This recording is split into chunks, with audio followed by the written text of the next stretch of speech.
Hey guys, तो आज हम करने जा रहे हैं एस सी वर्मा वॉल्यूम 1 से चैप्टर नंबर 3 जो कि है रेस्ट एंड मोशन काइनेमैटिक्स।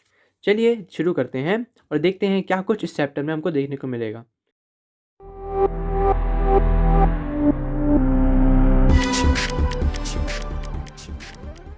देखिए, ये चैप्टर बेसिकली मोशन को के बारे में है और मोशन के बारे में ही पूरी जानकारी आपको देगा और बहुत सारे अच्छे न्यूमेरिकल्स जो हैं जेई लेवल के भी इस चैप्टर से बन करके आते हैं। तो चलिए देखते हैं 3.1 रेस्ट एंड मोशन, और मैं कलर सेलेक्ट कर लेता हूँ red.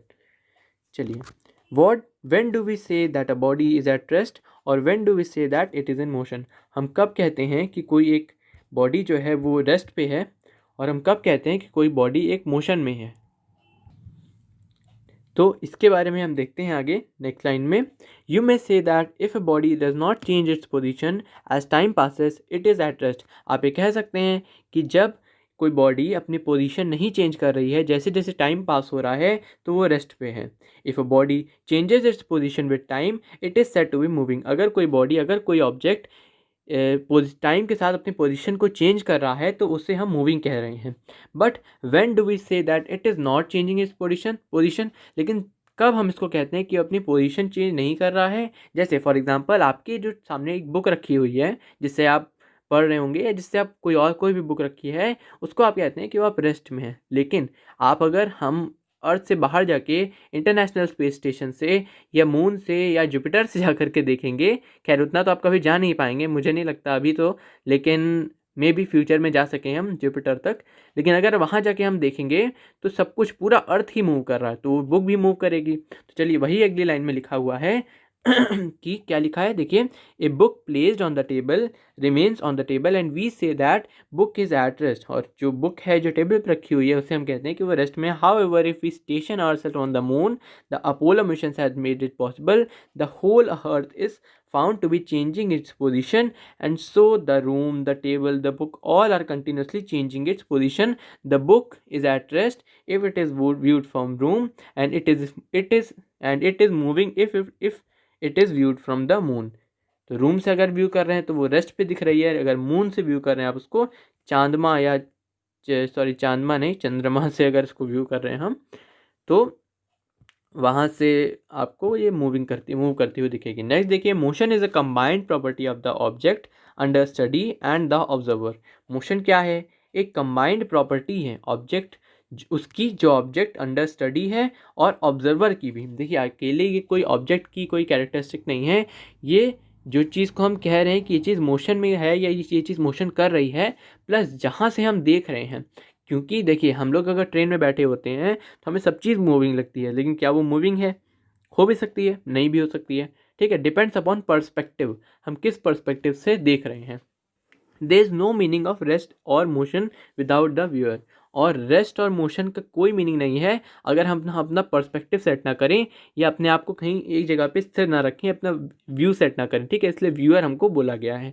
Nothing is in absolute rest और इन एब्सोल्यूट मोशन। और कोई भी चीज़ ऐसी नहीं है जो बिल्कुल रुकी हुई है या बिल्कुल मोशन में ही है। ठीक है, कहीं से वो रुकी हुई होगी, कहीं से वो मूविंग लग रही होगी। The moon is moving with respect to the book and book moves with respect to the moon. जो मून है वो बुक के रिस्पेक्ट में मूव कर रहा है, और जो बुक है वो मून के रिस्पेक्ट में मूव कर रही है। ठीक है, टेक अनदर एग्जाम्पल, और दूसरा कोई एग्जाम्पल लेते हैं। A robber enters a train moving at a great speed with respect to the ground, brings out his pistol and says don't move. ठीक है तो एक चोर जो है एक ट्रेन में घुस आया, और उसने, जो कि तेज़ स्पीड पे चल रही थी, पहले से बैठा होगा मे बी पिछले स्टेशन पे, और उसने अपनी पिस्टल निकाली और कहा कि कोई भी अब हिलेगा नहीं, सब कोई चुपचाप अब खड़े रहेंगे, मैं आपको लूटने आ गया हूँ। ठीक है, तो पैसेंजर क्या करें? वो they are standing still. The passenger are at rest with respect to the robber. तो पैसेंजर जो है रॉबर के रिस्पेक्ट में तो रेस्ट में है, लेकिन क्या वो असल में रेस्ट में है? नहीं, वो असल में तो मूव कर रहे हैं with respect to rail track. जैसे जैसे ट्रेन आगे बढ़ रही है वैसे वैसे वो लोग भी मूव कर रहे हैं। तो आप इसको देख सकते हैं। देखिए, ये हमारे रॉबर भैया हैं, और ये सारे लोग जो डर करके हाथ खड़े कर दिए इन्होंने कि नहीं, हमको मत मारो, हम आपको पैसा दे देते हैं। लेकिन ये सब भी साथ साथ मूव कर रहे हैं। To locate the position of a particle we need a frame of reference. किसी पार्टिकल की पोजिशन को डिटरमाइन करने के लिए, ठीक है, ये ले लेते हैं, to locate the particle of position we need a frame of reference, हमें फ्रेम ऑफ रेफरेंस ज़रूरत पड़ती है किसी भी पार्टिकल की पोजीशन को जानने के लिए। A convenient way to fix up the frame of reference is to choose 3 mutually perpendicular axes and name them X Y Z axes. और ऐसा क्यों किया जा रहा है, 3 ही क्यों लिया जा रहा है, आप पूछ सकते हैं कि 4 क्यों नहीं, 5 क्यों नहीं, 10-12 एक्सेस क्यों नहीं, क्योंकि हम देखिए 3 डायमेंशनल वर्ल्ड में रह रहे हैं और यहाँ पे 3 ही आप देखिए मूव भी कर सकते हैं अपने हाथ को। आपके सामने अभी आपका हाथ है, उसको आप कितने डायरेक्शन में मूव कर सकते हैं, तो आप लीनियरली मूव कर सकते हैं, 2D प्लेन में मूव कर सकते हैं या 3D में मूव कर सकते हैं। इसके अलावा कोई आप डायमेंशन में मूव अपने हैंड को नहीं कर सकते। तो इसलिए क्योंकि हम 3D वर्ल्ड में रह रहे हैं इस वक्त, इसलिए हम 3 अगर परपेंडिकुलर म्यूचुअली परपेंडिकुलर एक्सेस ले लें, उनको हम एक्स वाई जेड एक्सेस का नाम दे दें, तो वो हम उससे हम किसी भी चीज़ की लोकेशन को हम मालूम कर सकते हैं। The coordinate X Y Z of the particle then specify the position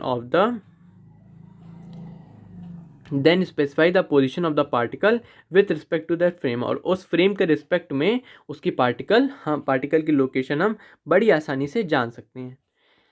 add a clock into the frame of reference to measure the time. और अब क्या करना है, अगला काम क्या करना है, आपको पोजीशन तो मिल गई, आप उस पोजीशन को तो देख रहे हैं, साथ में आपको क्या कहा जा रहा है कि एक क्लॉक ऐड कर लीजिए, अपने हाथ में एक क्लॉक को पकड़ लीजिए, ठीक है, उस फ्रेम ऑफ रेफरेंस में, और टाइम को मेजर करना शुरू कर दीजिए। If all the 3 coordinates x, y, z of the particle remain unchanged as time passes, we say that particle is at rest. अगर जैसे जैसे आपकी क्लॉक में समय आगे बढ़ रहा है और वो तीनों कोऑर्डिनेट जो x, y, z जो आपने शुरुआत में मेजर करके रखे हुए हैं, वो तीनों के तीनों कोऑर्डिनेट अगर चेंज नहीं हो रहे हैं, जैसे जैसे टाइम पास हो रहा है एकदम सेम वही बने हुए हैं, तो हम कहते हैं कि पार्टिकल क्या है, रेस्ट पे है with respect to this frame. देखिए सबसे इंपॉर्टेंट बात क्या है, इसको मैं यहाँ पे पर्पल से मार्क कर देता हूँ, with respect to that frame, उस फ्रेम के रिस्पेक्ट में। ऐसा नहीं कि आप उसको एब्सोल्यूट नहीं कह सकते कि हाँ अब ये चीज़ रेस्ट में है, हमने मेजर कर ली कि समय के साथ इसकी पोजीशन नहीं चेंज हो रही है, बस उस फ्रेम के रिस्पेक्ट में अगर आप ट्रेन पे बैठ जाएं और तब देखें तो मे बी वो चीज़ मूव करने लगे जो आपको अभी रेस्ट में लग रही है। इफ़ एनी वन और मोर कोऑर्डिनेट्स चेंज विथ टाइम, अगर एक या एक से ज़्यादा कोऑर्डिनेट समय के साथ चेंज हो रहे हैं तो हम उस बॉडी को मूव करते हैं। यानी कोई भी कोऑर्डिनेट, अगर एक कोऑर्डिनेट भी चेंज हो रहा है, 2 कोऑर्डिनेट, तीनों कोऑर्डिनेट भी चेंज हो रहे हैं, तो हम कहते हैं कि वो बॉडी कंटिन्यूसली मूव कर रही है, ठीक है, with respect to that frame. और मूव भी करेगी उसी फ्रेम के रिस्पेक्ट में, रुकी रहे अगर रहेगी तो भी उसी फ्रेम के रिस्पेक्ट में। देयर इज़ नो रूल और restriction on the choice of frame. अब देखिए फ्रेम तो हमको पता चल गया कि चलो ये बात है, लेकिन हम फ्रेम सेलेक्ट कैसे करें, उसको करने का यही तरीका है कि कोई रूल नहीं है, कोई रेस्ट्रिक्शन नहीं है चॉइस करने का, फ्रेम को सेलेक्ट करने का, ठीक है। नेक्स्ट लाइन देखते हैं, we can choose a frame of reference according to our convenience. हम जो है कोई भी फ्रेम ऑफ रेफरेंस चूज़ कर सकते हैं अपनी कन्वीनियंस के हिसाब से, to describe a situation under study. जो कोई भी सिचुएशन हम देख रहे हैं उसको डिस्क्राइब करने के लिए अपनी कन्वीनियंस के हिसाब से हम कोई फ्रेम सेलेक्ट कर सकते हैं। Thus when we are in train it is convenient to choose a frame attach to a compartment. और जब हम ट्रेन में होते हैं तो अगर ट्रेन के अंदर मान लीजिए आपने बॉल को उछाला और तब हम उसकी स्टडी करेंगे, तो हम ज़्यादा बेटर ये रहेगा कि हम ट्रेन के अंदर आप फ्रेम ऑफ रेफरेंस देखें या फ्रेम को वहाँ से हम अपने व्यूअर को देखें, अपनी आंखों को वहीं पे लगाएं, ना कि हम ग्राउंड से उसकी स्टडी करें, क्योंकि वो थोड़ी सी हमारी टिपिकल हो जाएगी, डिफ़िकल्ट हो जाएगी। The coordinates of the suitcase, जो सूटकेस के कोऑर्डिनेट्स हैं, placed on the upper berth do not change with time. जो सूटकेस जो ट्रेन के ऊपर वाले अपर बर्थ में रखा रहता है वो समय के साथ चेंज नहीं होता है, unless the train gives a jerk. अगर जर्क नहीं आ रहा है ट्रेन में, अगर स्मूथली चल रही है ट्रेन, तो उसमें वैसा का वैसा वो पड़ा रहता है, उसके कोऑर्डिनेट्स चेंज नहीं होते हैं। And we say that suitcase is at rest in the train frame. अगर ट्रेन की फ्रेम से देखें तो सूटकेस जो है वो रेस्ट पे है, ठीक है। The different stations, electric poles, trees etcetera change their coordinates and we say that they are moving in the train frame. और जो बाहर की जितनी भी चीज़ें हैं सब कुछ वो है मूव कर रहे हैं ट्रेन के फ्रेम से। Thus we say that Bombay is coming and Pune has already pass. ये सब हम कहते हैं कि ये आ गया, बॉम्बे आ रहा है या पुणे चला गया, तो पुणे नहीं चला गया, हम पुणे से आगे बढ़ गए हैं, ठीक है। तो ये चीज़ अगर हम ट्रेन फ्रेम से देखेंगे तो हम ये चीज़ बोल देते हैं, लेकिन ये गलत है, गलत भी नहीं है। अगर ट्रेन फ्रेम से अगर हमने अटैच कर दिया अपने व्यूअर को तो गलत भी नहीं, ये भी सही है। चलिए, in the following section we shall assume that the frame of reference is already chosen and we are describing the motion of the object in the chosen frame. और आगे आने वाले सेक्शंस में हम ये एज्यूम करके चल रहे हैं कि जो फ्रेम ऑफ रेफरेंस है वो ऑलरेडी अपने आप ही चुना हुआ रहेगा, और वो जो and we are describing the motion of the object in the chosen frame. और कोई आपको अपने आप ही वो बहुत ऑब्वियसली समझ में आ जाएगा कि जैसे अगर गाड़ी चल रही है तो आपको गाड़ी के फ्रेम से देखना है चीज़ों को, ना कि आप बाहर से तुरंत देखने लगेंगे। अगर ज़रूरत पड़ेगी तो बाहर से भी देखेंगे, नहीं तो 90% केसेस में हम उसी फ्रेम को देखेंगे जो फ्रेम बहुत हमारे लिए ऑब्वियस सा नज़र में आ रहा होगा। Sometimes the choice of frame is clear. देखिए बहुत ज़्यादातर केसेस में क्या होता है, चॉइस जो होती है बहुत क्लियर होती है फ्रॉम द कॉन्टेक्स्ट के हिसाब से चॉइस बहुत क्लियर होती है और उसे मेंशन करने की कोई ज़रूरत नहीं होती, and we do not need to mention it. Thus, when one says the car is traveling and rickshaw is not, it is clear that all positions are measured from a frame attached to the road.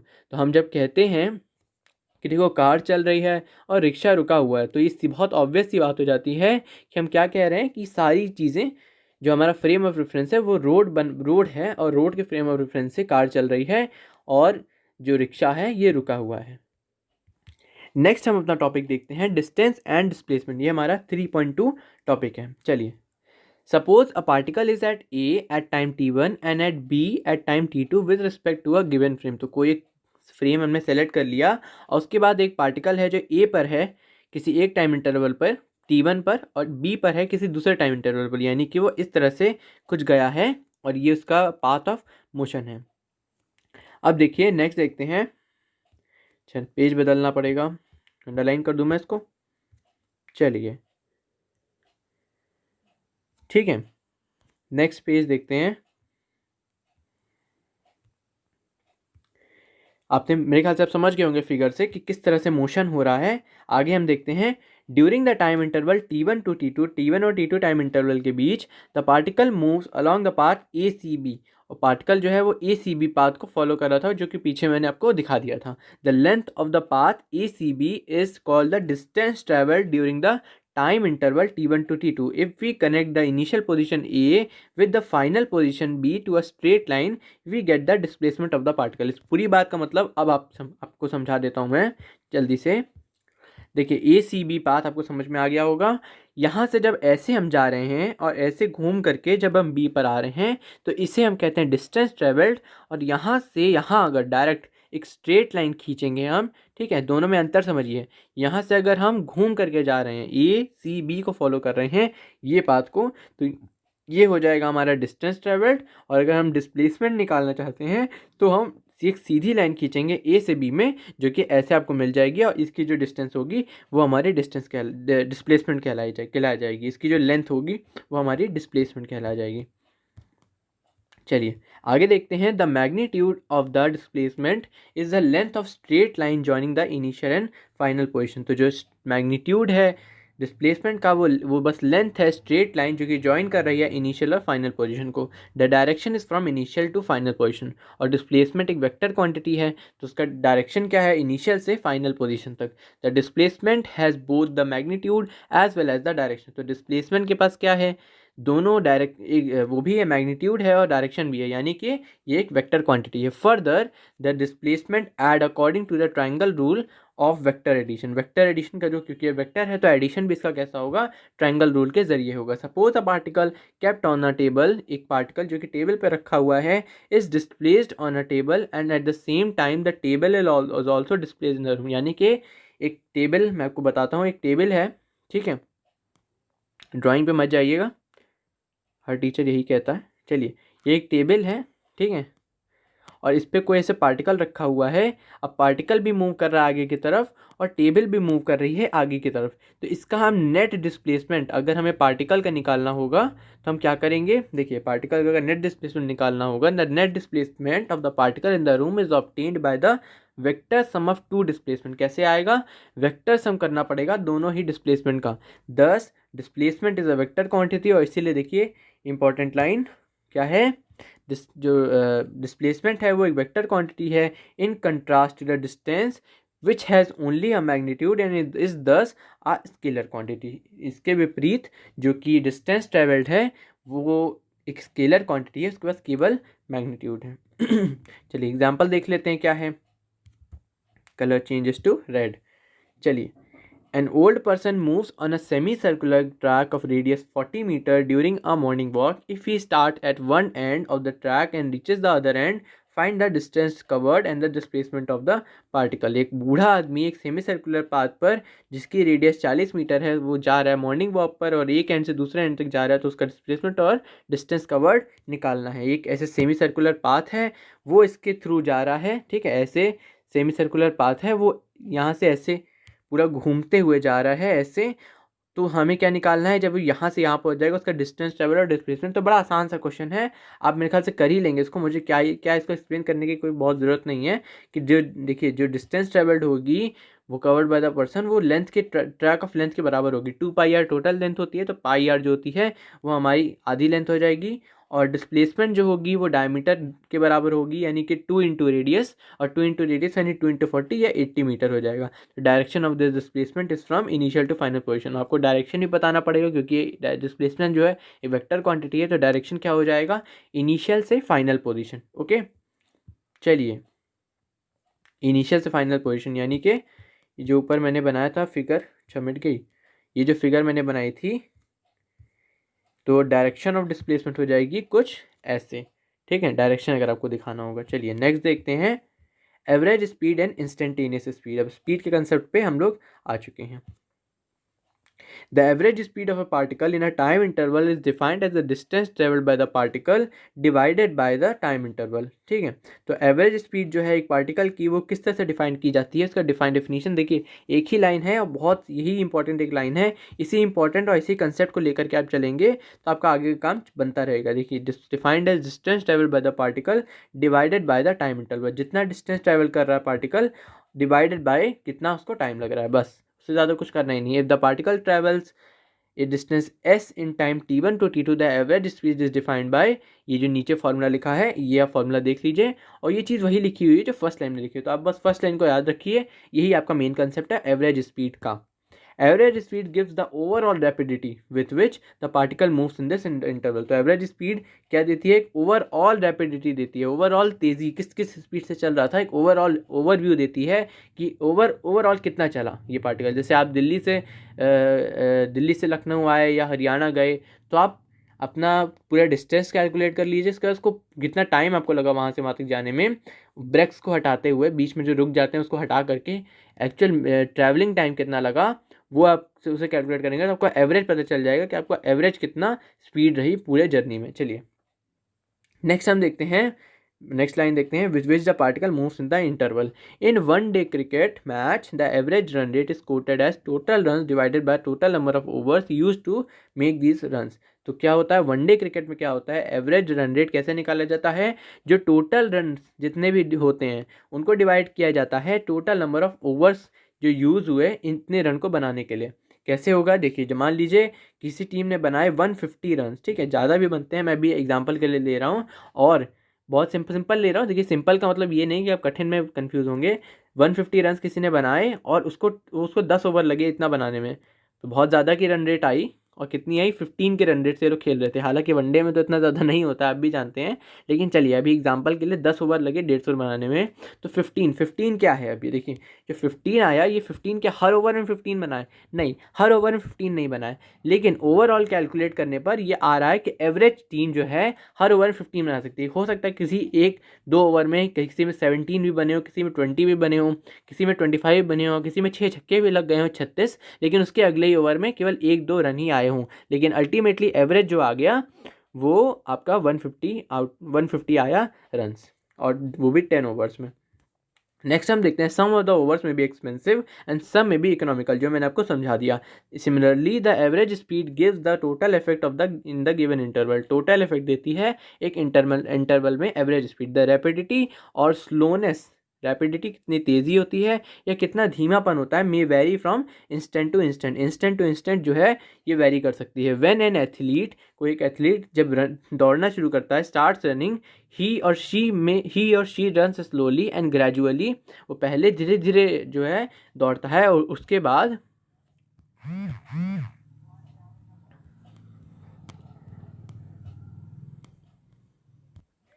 Increases the rate, तो धीरे धीरे शुरुआत में दौड़ता है, उसके धीरे धीरे, ये देखिए टीवी स्क्रीन बनी हुई है, यहाँ पे आपको समझाया जा रहा है कि कैसे एवरेज रन्स निकाला जा रहा है इसको डिवाइड करके, ठीक है। एवरेज रन रेट यहाँ पे जैसे 5 की आ रही है, ठीक है, रन्स इन प्रीवियस ओवर ये दिखाया जा रहा है, चलिए ठीक है। तो शुरुआत में धीरे धीरे दौड़ता है कोई एथलीट और बाद में अपनी स्पीड जो है वो इंक्रीज करके तेज़ कर लेता है, ठीक है।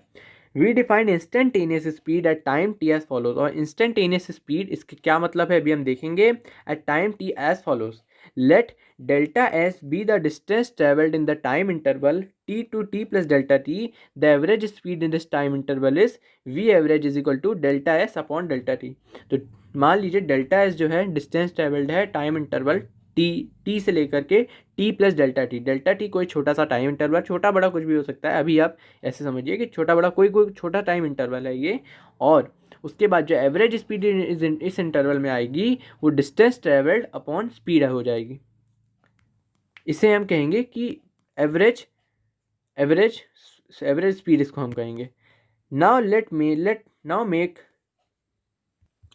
Make delta t vanishingly small and look for the value of delta S upon delta t. अब हम क्या करने जा रहे हैं, डेल्टा एस को बहुत छोटा, वैनिश होने वाला जितना छोटा बना देते हैं, और उसके बाद हम वैल्यू देखेंगे delta S upon delta t की। Remember delta s is the distance travelled in the chosen time interval delta t, और इस बात को भी याद रखिए कि डेल्टा एस क्या है, इस टाइम इंटरवल डेल्टा टी नाम के टाइम इंटरवल में कितना डिस्टेंस ट्रेवल्ड किया। तो as delta T approaches zero, जितना कम टाइम हम लेंगे कि कितने कम टाइम में कितना डिस्टेंस ट्रेवल किया, तो then the distance delta S also approaches zero, ये भी जीरो की तरफ अप्रोच करेगा, लेकिन ये इनका जो रेशियो होगा delta S upon delta T, उसकी एक फाइनाइट लिमिट होगी। अगर आप लोग लिमिट्स बेसिक मैथमेटिक्स में तो पढ़े ही होंगे, लेकिन अभी आप लोग आगे भी मैथ्स में मेरे हिसाब से पढ़ ही लिए होंगे कुछ लोग, और कुछ लोग अभी आगे पढ़ेंगे लिमिट्स वगैरह का चैप्टर, तो वहाँ पे आपको बहुत ये चीज़ें और क्लियर हो जाएंगी। The instantaneous speed at time T is defined as, जो इंस्टेंटेनियस स्पीड होती है टाइम टी पे, वो किस तरह से डिफाइन की जाती है, देखिए v is equal to limit delta T tends to zero delta S upon delta T, यानी कि लिमिट लगाई जा रही है, डेल्टा टी जो है वो जीरो की तरफ टेंड करेगा, तो डेल्टा एस क्या होगा, इसे हम कह रहे हैं डी एस यानी कि एक बहुत छोटा टाइम इंटरवल, डी एस यानी कि एक बहुत छोटा टाइम इंटरवल, बहुत छोटी डिस्टेंस, और डी एस मतलब होता है, डी टी मतलब होता है बहुत छोटा टाइम इंटरवल। तो बहुत छोटी टाइम इंटरवल में बहुत छोटी सी जो डिस्टेंस ट्रेवल हो रही है, इसे हम एवरेज स्पीड, इसे हम इंस्टेंटेनियस स्पीड का नाम दे देते हैं। चलिए, where S is the distance travelled in time t, the average speed is defined for a time interval and instantaneous speed is defined for at a particular instant। तो average speed जो है वो किसी इंटरवल के लिए define की जाती है, और instantaneous speed जो है वो particular instant के लिए डिफाइन की जाती है, और instantaneous speed को ही हम speed कहते हैं। अगर आपको कहीं सिंपली speed लिखा हुआ दिखाए, इसका मतलब उसमें है instantaneous speed, नहीं तो वो average speed अलग से लिख करके देगा। चलिए देखते हैं example 3.2। The distance traveled by the particle in time t is given by इतना by s is equal to 2.5 meter per second square time की power 2।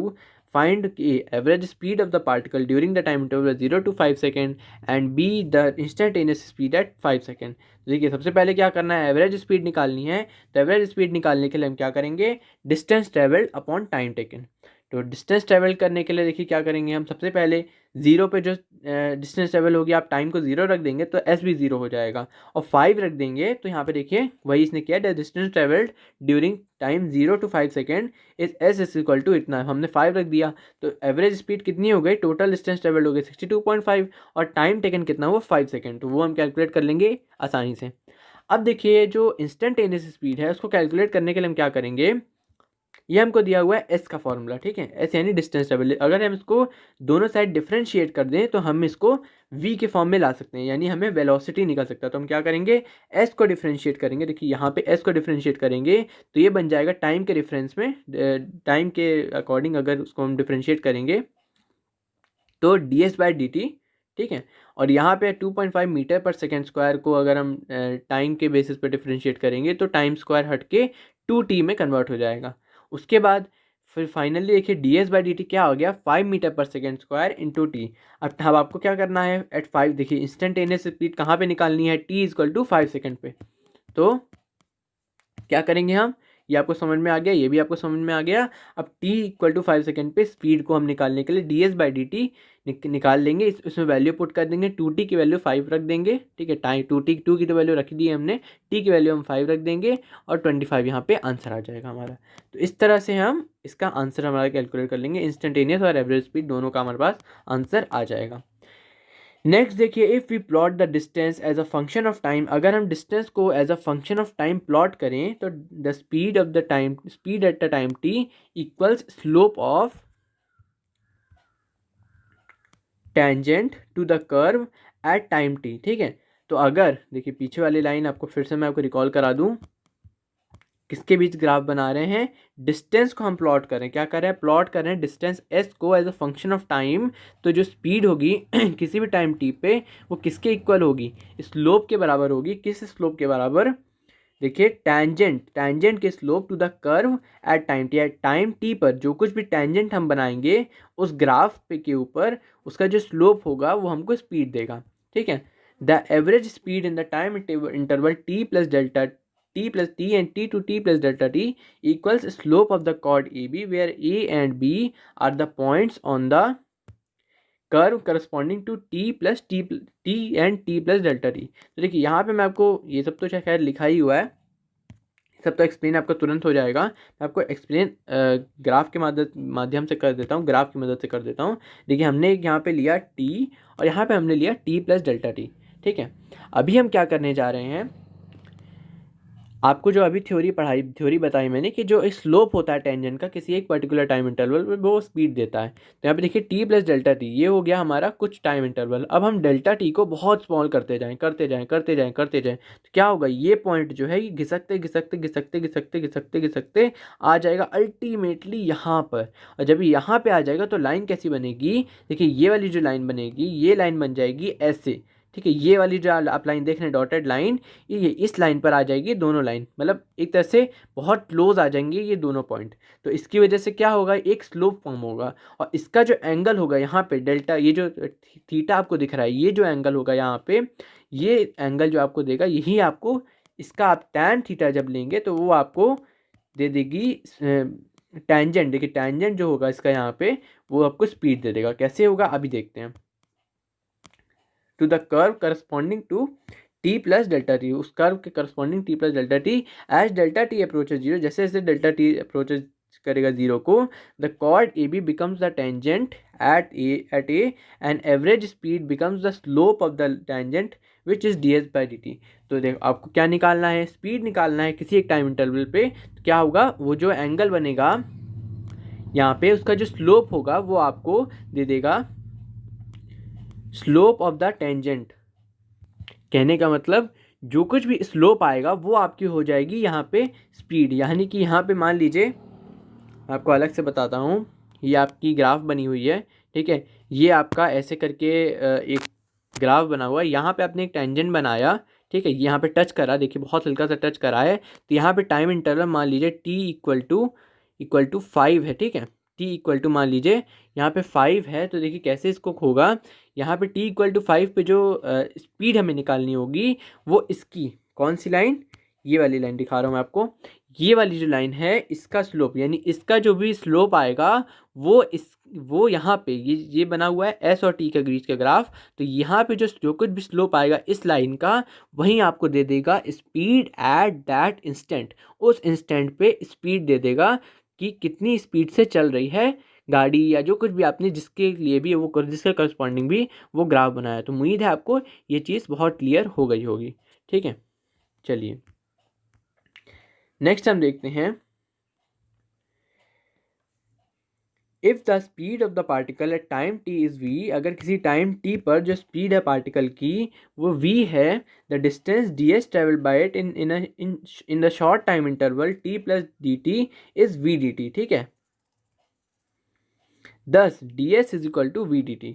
यानी कि देखिए वेलोसिटी को अगर हम टाइम से इंटू करें तो हमें डिस्टेंस मिल जाती है, ठीक है। तो इतने इतने टाइम इंटरवल में टी प्लस डेल्टा टी में इतने शॉर्ट टाइम इंटरवल में जो डिस्टेंस ट्रेवल्ड होगी वो बहुत छोटी डिस्टेंस होगी, वो डी एस के बराबर होगी। और वो हम दूसरी तरह से निकालना चाहें तो हम वेलोसिटी को क्या करेंगे, डी टी से इंटू कर देंगे, तो D S is equal to we D T हम सामने आ जाएगा। The total distance travelled by the particle in a finite time interval T1 to T2 can be obtained by summing over these small distances ds as time changes from T1 to T2. Thus, the distance traveled by the particle in the time interval T1 to T2 is ये।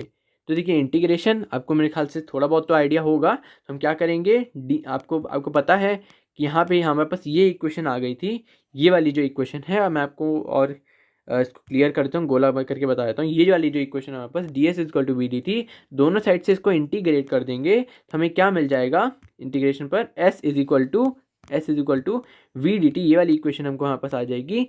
और ये इसका integration हम कहाँ से कहाँ तक करेंगे, T1 से T2 तक। आप एक ग्राफ देख सकते हैं, V और T के बीच का जब ग्राफ होता है तो उसका जो एरिया होता है, इससे हमको क्या समझ में आ रहा है, इसके बीच का जो एरिया होता है, आप जानते हैं इंटीग्रेशन जब करते हैं हम किसी एक लिमिट्स लगा करके और नीचे वाली एक्सिस के अकॉर्डिंग, तो वो एरिया आ जाता है उसके उस कर्व और एक्सिस के बीच का एरिया। तो इंटीग्रेशन वी डी टी करने से हमें ये एरिया मिलता है। तो इससे हमें बहुत इंपॉर्टेंट एक रिजल्ट मिलेगा। देखिए क्या रिजल्ट मिलता है कि if we plot a graph of speed v versus time t, the distance travelled by the particle can be obtained by finding the area under the curve. तो कैसे, इसको देखिए बड़ी इंपॉर्टेंट लाइन है, तो मैं इसको कर देता हूँ पर्पल से अंडरलाइन, कि अगर हम प्लॉट करें ग्राफ v वर्सेस टाइम तो डिस्टेंस ट्रेवल्ड आएगी पार्टिकल के द्वारा, वो कैसे ऑब्टेन की जा सकती है, एरिया अंडर द कर्व को फाइंड करके बहुत आसानी से पाई जा सकती है। Figure 3.5 show such a speed time graph. तो 3.5 जो ऊपर आपने देखिए ये जो 3.5 फिगर है, ये जो देखिए आपने, इसमें यही चीज़ दिखाई गई है। तो find the distance travelled from time T1, time interval T1 to T2, draw ordinates from, ordinate यानी नीचे की तरफ आती हुई लाइनें बनाइए at T is equal to 1 and T is equal to T2, T is equal to T1, T is equal to T2, the area bounded by the curve VT and the x axis and the two ordinates, इन सबको मिला करके जो कुछ भी आपको shaded area मैंने दिखाया gives the total distance covered. तो वही चीज़ है जहाँ पे मैंने आपको बताई कि ये जो एरिया है, जो एक जो कर्व है, ये दो जो ऑर्डिनेट्स बने हुए हैं और ये जो एक्स एक्सिस है यानी जो टाइम एक्सिस है, इन सबको मिला कर इनके बीच का जो एरिया होगा ये आपको दे देगा जो डिस्टेंस ट्रेवल्ड होगा। किस ग्राफ में, वी और टी ग्राफ में आपको ये चीज़ें मिल जाएंगी। नेक्स्ट देखिए, the dimensions of speed is LT -1 यानी कि length time inverse, and SI unit is metre per second, abbreviated as metre per second या M/S। नेक्स्ट देखिए एक छोटा सा एग्जांपल है, इतना करते हैं पहले, ठीक है। एग्जांपल क्या कहता है हमसे, example 3.3, figure 3.6 shows the speed versus time graph for a particle, find the distance traveled by the particle during the interval 0 to 3 second. बहुत सिंपल सा क्वेश्चन है, अभी आपको मैंने वही कंसेप्ट सिखाया। v और t टाइम जब का एक्सिस के बीच में जब हम कर्व बनाते हैं, vt कर्व बनाते हैं, तो उसमें क्या होता है, एक उसके बीच का जो एरिया होता है उससे हम क्या फाइंड कर सकते हैं, डिस्टेंस ट्रेवल। तो क्या करेंगे, इस ट्राइंगल का एरिया निकाल लेंगे जो कि कितना हो जाएगा, 1/2 × 6 × 3। तो वही हमको यहाँ पे भी करना है, बेस इंटू हाइट करना है, अल्टीमेटली आपका आ जाएगा आंसर 9 मीटर, जो कि यहाँ पे भी आया हुआ है, ठीक है। 9 मीटर आंसर आ जाएगा जो इनका भी आया हुआ है। चलिए आज के वीडियो में इतना ही, बाकी आगे के वीडियो में हम ये एवरेज वेलोसिटी, इंस्टेंटेनियस वेलोसिटी और इसके आगे के भी कंसेप्ट्स को देखेंगे। आज के लिए इतना ही, चलिए गुड बाय।